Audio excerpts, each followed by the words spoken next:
हरे कृष्णा। आप सभी का मेरे YouTube चैनल पर हार्दिक स्वागत है। भगवान श्री कृष्ण की कृपा आप पर और आपके पूरे परिवारजनों पर बनी रहे। माघ मास के 22वें अध्याय में आपने जाना था उस स्तोत्र के बारे में जिससे ब्राह्मण ने भगवान को प्रसन्न किया था। उस योग का नाम था योग्य सागर। वेद द्युति का बनाया हुआ वह स्तोत्र भगवान को अत्यंत प्रिय है और भगवान के दर्शन कराने वाला है।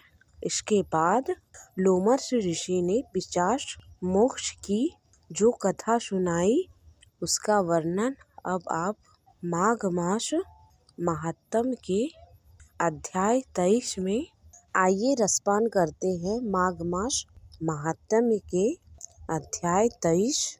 लोमश ऋषि कहने लगे, जिस पिशाच को देवद्युति ने मुक्त किया था वह पहले द्रविड़ नगर में चित्र नाम वाला राजा था। वह बड़ा शूरवीर, सत्यपरायण और पुरोहितों को आगे करके यज्ञ आदि किया करता था। दक्षिण दिशा में उसका राज्य था और उसके कोष धन से भरे हुए थे। उसके पास बहुत सारे हाथी, घोड़े और रथ आदि थे और वह अत्यंत शोभा प्राप्त होता था। वह नित्य प्रतिदिन अतिथियों की सेवा किया करता था और शस्त्र विद्या में भी निपुण था। ब्रह्मा, विष्णु, महेश और सूर्य देव की पूजा सदैव किया करता था। वह जंगल में स्त्रियों से घिरा हुआ क्रीड़ा भी करता था। फिर भस्म लगाए महात्मा बने हुए पाखंडियों से उस राजा की बात हुई। पाखंडी कहने लगे कि हे राजन, शैव धर्म की महिमा सुनो। इस धर्म के प्रभाव से मनुष्य पाप को काटता है और मुक्त हो जाता है। सब वर्णों में शैव धर्म भगवान शिव की आज्ञा के बिना दान, यज्ञ और तप से कुछ नहीं होता। भगवान शिव का सेवक होकर भस्म धारण किए जटा रखने से ही मनुष्य मुक्त हो सकता है। जटा धारण करने और भस्म लेपन करने से मनुष्य शिव के समान हो जाता है। इसके बराबर कोई पुण्य नहीं।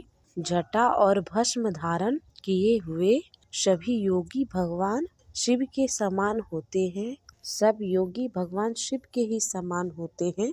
अंध, जड़, नपुंसक और मूर्ख सब जटा से ही पहचाने जाते हैं। शूद्र वर्ण के भी पूजनीय होते हैं। विश्वामित्र क्षत्रिय होकर ब्राह्मण हो गए। वाल्मीकि चोर होकर उत्तम ब्राह्मण हो गए। इसलिए शिव पूजन में किसी भी बात का विचार नहीं है। तब से ही ब्रह्म तत्व प्राप्त होता है, जन्म से नहीं। इस कारण शैव का दर्शन उत्तम होता है और भगवान शिव के सिवाय किसी दूसरे का पूजन कभी नहीं करना चाहिए। शिव तपस्वी को अर्थात भगवान शिव की पूजा करने वाले को श्री हरि का त्याग करना चाहिए।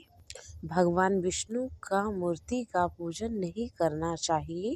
भगवान विष्णु के दर्शन से भगवान शिव का द्रोह उत्पन्न होता है और शिवजी के द्रोह से रौरव आदि नरक मिलते हैं। इससे भव सागर से पार होने वाले भगवान विष्णु का रौरव आदि नरक मिलते हैं। इससे भव सागर से पार होने के लिए विष्णु भगवान का नाम भी नहीं लेना चाहिए। शिव भक्त निशंक होकर जो भगवान शिव से प्रेम करता है वह कैलाश में वास करता है और इसमें कुछ भी संदेह नहीं। इस धर्म को पालन करने वालों का कभी नाश नहीं होता। इस पाखंडी के ऐसे वचन सुनकर राजा ने मोह में आकर उनका धर्म ग्रहण कर लिया और वैदिक धर्म को त्याग कर अब उस राजा ने श्रुति स्मृति और ब्राह्मणों की निंदा करनी प्रारंभ कर दी।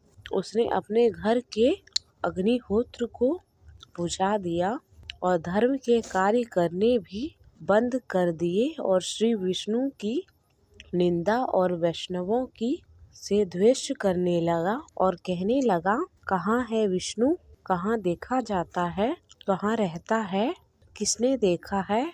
और जो लोग नारायण का भजन कीर्तन किया करते थे अब उनको वह दुख देते थे।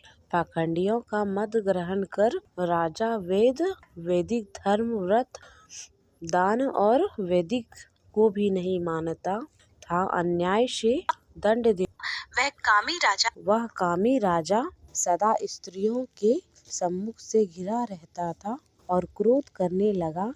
वह राजा जो कभी सदाचारी और दान पुण्य करने वाला था अब वह दुराचारी हो गया।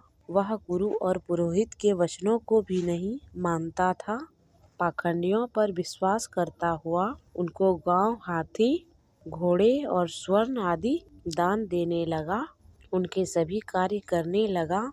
भस्म धारण करता और मस्तक पर जटा रखता। साथ ही उसने नगर में ढिंढोरा पिटवा दिया कि श्री हरि का नाम लेने वाले को मृत्यु दंड दिया जाएगा। यह ढिंढोरा उसने जब पिटवा दिया तब उसके भय से ब्राह्मणों और वैष्णवों ने उस देश को ही छोड़ दिया और दूसरे देशों को चले गए। सारे देशवासी केवल जीविका से दुखी होकर वृक्ष आदि नहीं लगाते थे, नहीं खेती बाड़ी करते थे। इस प्रकार प्रजा अन्न के भाव से सड़ा गला अन्न भी खाने लगी थी। आचार विचार अग्नि क्रिया सबको छोड़कर अब वह राजा काल रूप की तरह शासन करने लगा था। कुछ समय के पश्चात उस राजा की मृत्यु हो गई और वैदिक रीति से उसकी क्रिया भी नहीं की गई। राजा यमदूतों से अनेक प्रकार के दुख उठाता रहा। कहीं लोहे के कीलों चलना पड़ा, कहीं जलती हुई अंगारों पर उसे चलना पड़ा और जब सूर्य अति तीव्र था, छाया का वृक्ष नहीं था, लोहे के डंडों से उसे पीटा गया। कहीं बड़े बड़े दांतों वाले भेड़िए से कटवाया गया। इस प्रकार दूसरे पापियों का हाहाकार करता हुआ वह पापी राजा यमलोक पहुंच गया। यमलोक में पहुंचने के बाद उस राजा के साथ क्या हुआ इसका वर्णन आप माघ मास के महात्म के अगले अध्याय में अवश्य सुनिएगा।